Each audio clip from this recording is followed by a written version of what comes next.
हिंदी में यूपीएससी की तैयारी से संबंधित प्रोग्राम्स को देखने के लिए सब्सक्राइब करें स्टडी IQ-IAS हिंदी।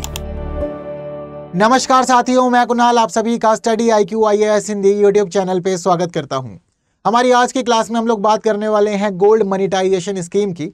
अब हमें इस स्कीम के बारे में बात क्यों करनी है और क्या है इस स्कीम से जुड़ा हुआ सारा खास मामला, आइए आगे बढ़ते हुए अच्छे से जानते समझते हैं। सबसे पहले हम देखते हैं कि हमारी न्यूज़ क्या कह रही है। तो जो हमारी न्यूज़ है, जो आर्टिकल उसका ये कहना है, medium term and long term government deposits components of gold monetisation scheme discontinued with effect from 26 March 2025 based on performance of GMS and evolving market conditions। तो देखिए फिलहाल ये PIB की आर्टिकल है और PIB का ये जो आर्टिकल है हमें ये बता रहा है कि भाई वित्त मंत्रालय की तरफ से कल एक खास घोषणा करते हुए ये बताया गया कि देखिए जी, हमारी एक स्कीम है जिस स्कीम का नाम है गोल्ड मॉनेटाइजेशन स्कीम। अब इस स्कीम के तहत हम लोग चीज़ों को बंद कर रहे हैं। और बंद क्या कर रहे हैं? हम यहाँ बंद कर रहे हैं mid term and long term government deposits components को। अब बंद करने के पीछे का इन्होंने रीज़न क्या दिया है? इन्होंने इसके पीछे रीज़न दिया है कि देखिए जी, हम लोग इसको बंद कर रहे हैं दो अलग अलग रीज़न से। पहला रीज़न है यहाँ पर परफॉर्मेंस ऑफ GMS, यानी कि जो GMS यानी कि हमारे गोल्ड मॉनेटाइजेशन स्कीम है उसके प्रदर्शन की हम लोग को जांच करनी है कि बीते 10 वर्षों की इसकी स्थिति कैसी रही है। तो इसके 10 वर्षों के पूरे पीरियड को हम लोग फिलहाल अभी उसकी जांच वगैरह करेंगे। तो इसी वजह से ये पहला रीज़न बताया गया है। और वहीं दूसरा रीज़न यहाँ पर बताया गया है इवॉल्विंग मार्केट कंडीशंस, कि भाई बाजार की बदलती हुई परिस्थितियों के कारण इसको बंद करना पड़ रहा है। तो ये कारण देते हुए साफ तौर पर कह दिया गया है कि medium term and long term government deposit components जो गोल्ड मॉनेटाइजेशन स्कीम्स के हैं उनको हम लोग बंद कर रहे हैं। अब सबसे पहले ये जरूरी है कि हम लोग ये समझें कि गोल्ड मॉनेटाइजेशन स्कीम क्या है, उसके बाद इसकी बाकी चीजें हम लोग को बहुत अच्छे से समझ में आ जाएगी। तो देखिए, गोल्ड मॉनेटाइजेशन स्कीम दरअसल एक ऐसी स्कीम है जिसमें हम लोग हमारा निष्क्रिय सोना बैंक को दे देते हैं, सरकार के पास पहुंचा देते हैं, जिसका सरकार इस्तेमाल करती है। अब सरकार ने इस उद्देश्य की पूर्ति के लिए एक स्कीम अनाउंस की थी 15 सितंबर 2015 को।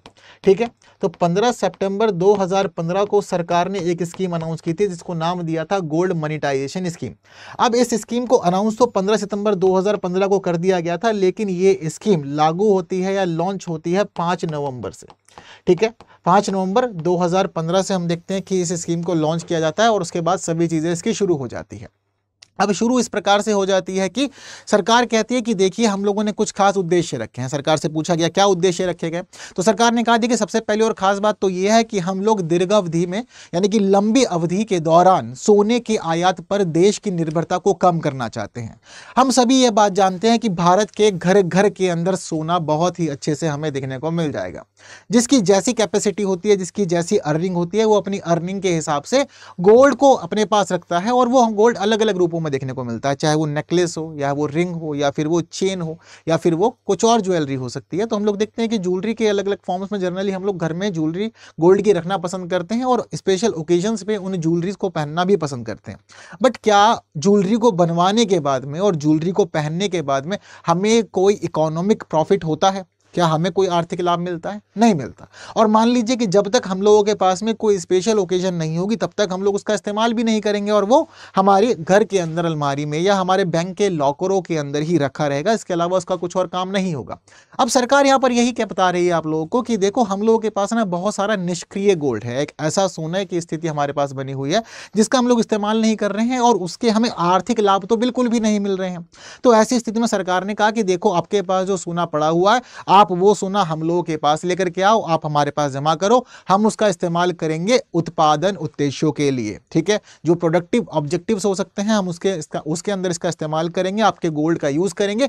आप हमारे पास गोल्ड रखेंगे तो उसका हम आपको एक प्रॉपर पीरियड के लिए इंटरेस्ट देंगे और आपको आपका जो टोटल ओरिजिनल अमाउंट है, जो मूलधन है आपका, वो भी आपको वापस दे दिया जाएगा।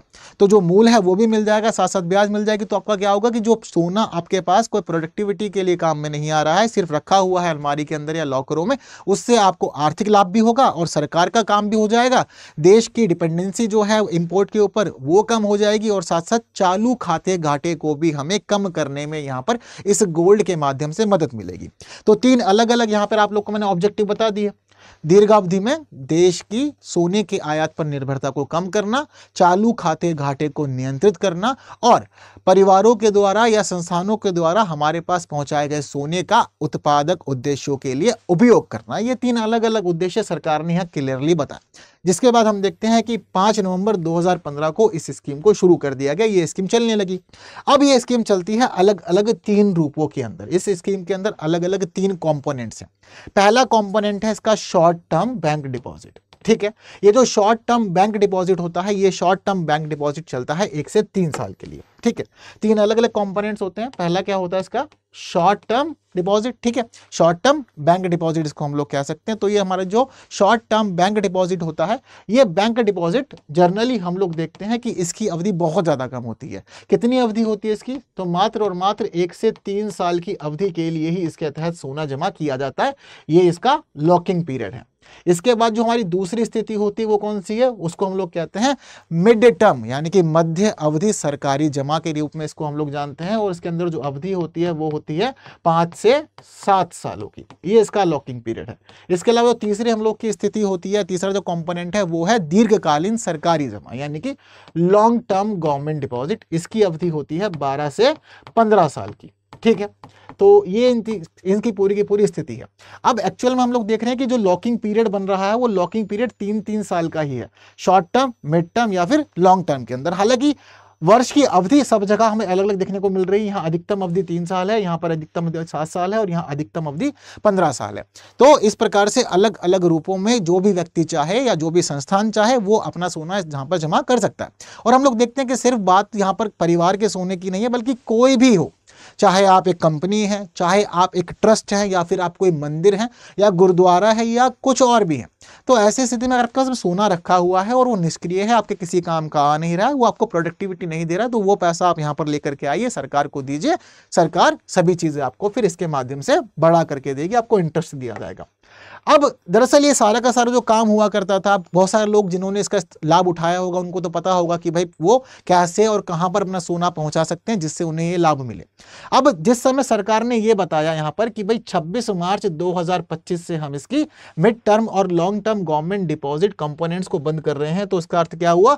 सरकार अब सीधे तौर पर यह कह रही है कि देखो जी, जो ये यहाँ पर 5 से 7 साल की अवधि वाली जमाएं हैं और जो 12 से 15 साल की अवधि वाली जमाएं हैं, ये पूरा का पूरा मामला अब हम समाप्त कर दे रहे हैं। अब ये कंटिन्यू नहीं होगा।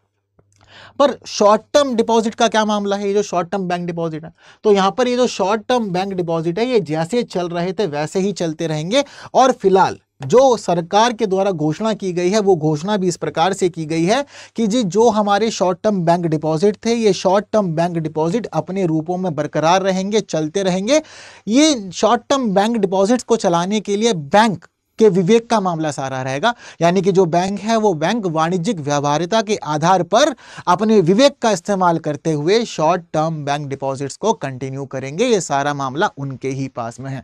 तो सारा निर्णय इस मामले में जो लेना है वो सिर्फ और सिर्फ बैंक को लेना है। बैंक अपने अनुसार सभी चीजों को चलाएंगे, क्योंकि जो पूरी की पूरी स्कीम है उस स्कीम के अंदर पहले भी बैंक्स को ही सारी की सारी चीजें सौंप दी गई थी, उन्हीं के ऊपर निर्भरता छोड़ी गई थी कि आपको जैसा जैसा ठीक लगता है आप अपने हिसाब से सभी चीजों को चलाइएगा, आगे बढ़ाइएगा। तो अभी भी वही बोल दिया गया कि भाई शॉर्ट टर्म वाला मामला जैसा आपके पास था आप अपने हिसाब से देखिए, आपको कंटिन्यू करना है नहीं करना है, और कंटिन्यू किस हिसाब से करना है, आप कितना इंटरेस्ट देंगे या बाकी चीजें क्या रहेंगी, वो आप खुद ही डिसाइड कीजिएगा। हम इसमें इंटरफेरेंस नहीं करेंगे। बट जो हमारा मामला था, जो गवर्नमेंट वाला मामला था, मिड टर्म गवर्नमेंट डिपॉजिट और लॉन्ग टर्म गवर्नमेंट डिपॉजिट वाला, हम फिलहाल उसको समाप्त कर दे रहे हैं। अब इस पूरे के पूरे कार्यक्रम के संचालन के लिए हम लोग देखते हैं कि 3 अलग अलग जगह निर्धारित की गई थी जहां पर व्यक्ति अपना सोना ले जाकर जमा कर सकते थे। सबसे पहली जगह कौन सी हुआ करती थी? तो सबसे पहली जगह जो हुआ करती थी उसको यहां पर कहा जाता है collection and purity testing centre. Collection and purity testing centre हुआ करता था जहां पर लोग अपना सोना ले जाकर के जमा कर सकते थे। यहां पर सोने को पहले कलेक्ट किया जाता था, फिर सोने की प्योरिटी की जांच की जाती थी। अगर सोना प्योर मिलता था तो ही उसको रखा जाता था, डिपॉजिट किया जाता था, अदरवाइज डिपॉजिट करने से मना कर दिया जाता था। और प्योरिटी मानी जाती है कि यहाँ पर होनी चाहिए 995 की प्योरिटी। क्लियर है बात सारी की सारी। इसके अलावा दूसरी स्थिति हम लोग यहाँ पर ही देखते हैं जो जमा करने के लिए है, वो है GMS यानी कि gold monetization scheme, mobilization collection and testing agent. तो यहाँ पर भी हम लोग जाकर के अपने सोने को जमा करा सकते थे और चीज़ों को आगे बढ़ा सकते थे। इसके अलावा तीसरी स्थिति जो उसके अंदर थी वो थी डेजिग्नेटेड बैंक ब्रांचेस। तो डेजिग्नेटेड जो बैंक ब्रांचेस थे वहां पर जाकर भी चीज़ों को कंप्लीट किया जा सकता था। तो फिलहाल हम लोग देख रहे हैं कि ये चीज़ें कंटिन्यू रहेंगी, तो लेकिन अब सिर्फ और सिर्फ बैंक के स्तर पर कंटिन्यू रहेंगी, बाकी चीज़ों को यहाँ पर बंद कर दिया गया है। तो ये थी हम लोगों की कंप्लीट पूरी की पूरी गोल्ड मनीटाइजेशन स्कीम। और गोल्ड मनीटाइजेशन स्कीम किस प्रकार से चली, कैसे आगे बढ़ी, और अब फिलहाल सरकार ने क्या लिया है निर्णय, किस कंपोनेंट के मामले में निर्णय लिया है, और अब कारण क्या बताएं, वो सभी चीजें मैंने आप लोग को क्लियर कर दी है। इन चीजों को क्लियर करने के साथ साथ हम यहाँ पे एक चीज और देखते हैं कि अभी तक की स्थिति लगभग 10 वर्षों की तो हो ही गई है ना। हम इस स्कीम को देखें तो पता चलता है कि इस स्कीम ने लगभग 10 वर्ष तो अपने भाई पूरे कर ही लिए हैं। अब 10 वर्ष जब पूरे किए हैं तो क्या इस दौरान स्थिति रही इस पूरी की पूरी योजना की, ये भी तो जानने का मन कर रहा होगा ना। तो देखिए मैं आपको बताता हूं, यहाँ पर नवंबर 2024 तक का डाटा फिलहाल सरकार ने अवेलेबल करवाया है, और नवंबर 2024 तक का डाटा जो हमारे पास में आया है वो ये बताता है कि इस पूरे लगभग 10 वर्षों के पीरियड में लोगों ने यहाँ पर 31,000 किलो से ज्यादा सोना जमा कराया। एग्जैक्ट अमाउंट है 31,164 किलोग्राम गोल्ड। इतना गोल्ड टोटल प्राप्त हुआ है बीते 10 वर्षों की इस पूरी की पूरी योजना की अवधि में। अब इसके तहत भी हम लोग देखते हैं कि डिवीजन होगा, ठीक है, क्योंकि शॉर्ट टर्म का मामला अलग होगा, फिर मिड टर्म गवर्नमेंट डिपॉजिट्स का मामला अलग होगा, और उसके बाद लॉन्ग टर्म गवर्नमेंट डिपॉजिट्स का मामला अलग होगा। हम लोग यहाँ पर ये सभी चीजें भी देखते हैं। तो अलग अलग प्रकार की स्थिति हम लोग को यहाँ भी देखने को मिलती है। जैसे कि शॉर्ट टर्म बैंक डिपॉजिट जो थे हम लोग को पता चलता है कि यहाँ पर 7,509 किलोग्राम का सोना जमा हुआ है, ठीक है, 7,509 केजी का गोल्ड यहाँ पर जमा कर पाई है हमारे ये बैंक्स। इसके अलावा मिड टर्म गवर्नमेंट डिपॉजिट्स की बात करते हैं तो पता चलता है कि यहाँ पर स्थिति है 9,728 केजी गोल्ड डिपॉजिट की, ये यहाँ पर प्राप्त हुआ है। और वहीं बात करते हैं अगर हम लोग लॉन्ग टर्म गवर्नमेंट डिपॉजिट की, तो इसकी स्थिति सबसे ज्यादा रही है इस पूरी की पूरी अवधि में, और 13,926 केजी गोल्ड जमा हुआ है लॉन्ग टर्म गवर्नमेंट डिपॉजिट में।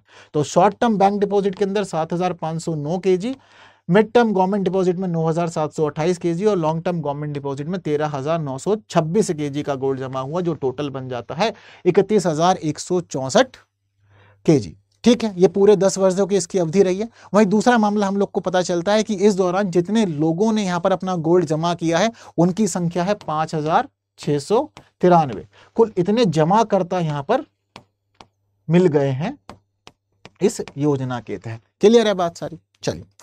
चलिए ये तो सारी की सारी बातें हम लोगों ने समझ ली अब सरकार की, कि सरकार ने क्या क्या बताया, कैसे कैसे बताया, क्या क्या चीजें कंप्लीट की। अब एक प्रश्न यहाँ पर यह भी आता है कि मान लीजिए कि ये तो 26 मार्च से है ना, 26 मार्च 2025 के बाद सरकार ने कहा है कि बंद रहेगी, लेकिन बीते 10 वर्षों की अवधि में जितने लोगों ने यहाँ पर डिपॉजिट्स किए हैं उसका क्या होगा?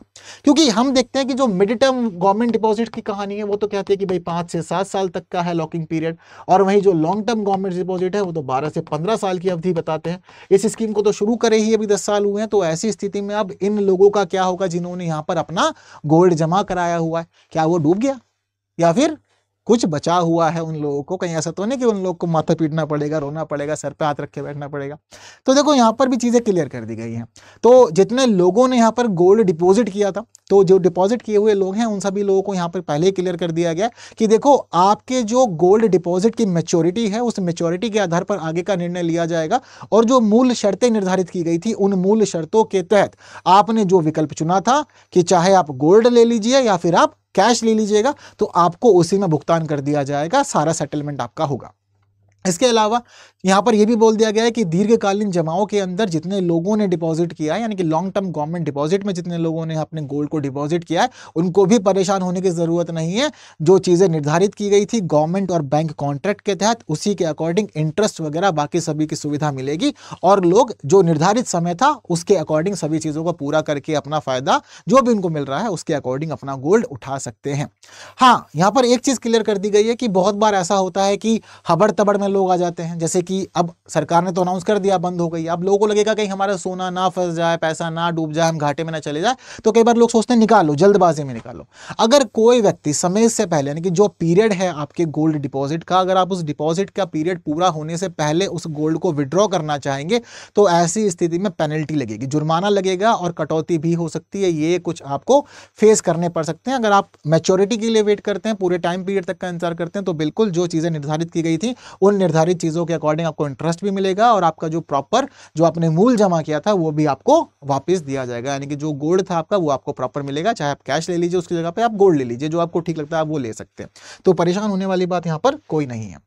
क्लियर है बात सारी? तो यहाँ पर आकर के हम लोग का जो आज का डिस्कशन था, जो एक्सप्लेनेशन था, वो कंप्लीट हो जाता है।